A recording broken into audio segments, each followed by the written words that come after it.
దాడులు, హత్యలు, కేసులు, తప్పుడు ప్రచారాలు, సోషల్ మీడియాల హేళన చేసుడు ఈ రోజులల్లా రాజకీయాలలో కామన్ అనే కాడికి వచ్చింది.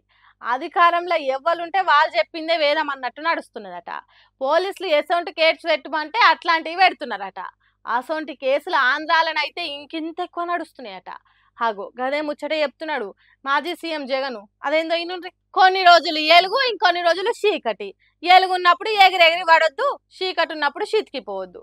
కానీ ఆంధ్ర సీఎం చంద్రబాబు నాయుడు గట్ల చేస్తలేడట. వైఎస్ఆర్సీపీ పార్టీ కార్యకర్తలను హింస పెడుతున్నాడట. టీడీపీ పార్టీల ఆగడాలు రోజు రోజుకు పెరిగిపోతున్నాయట. అందుకే మాజీ సీఎం జగన్ మైక్ ముంగట్టుకొచ్చి ఎసొంటి వార్నింగ్ ఇచ్చిండో మీరే తినుండ్రి. నేను చెప్పినా కూడా మా వాళ్ళు రేపు పొద్దున వినే పరిస్థితి ఉండదు. దెబ్బ తగిలినోనికి ఆ బాధ తెలుస్తుంది.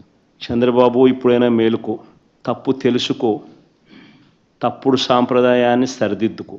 ఎట్లున్నది వార్నింగ్? మళ్ళా జగన్ అధికారంలోకి వస్తే ఎట్లుంటదో తలుచుకుంటున్న భయం కలుగుతున్నది కదా.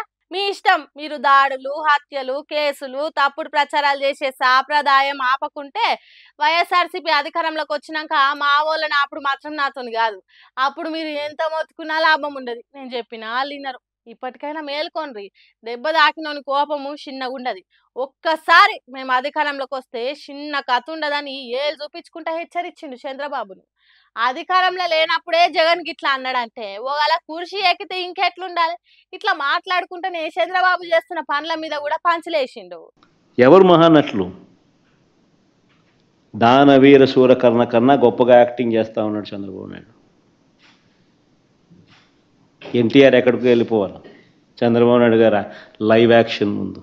ఇగో గిట్లా ఏపీ సర్కార్కు సీఎం చంద్రబాబు నాయుడుకు నొప్పి కలిగేటట్టు చెప్పిండు.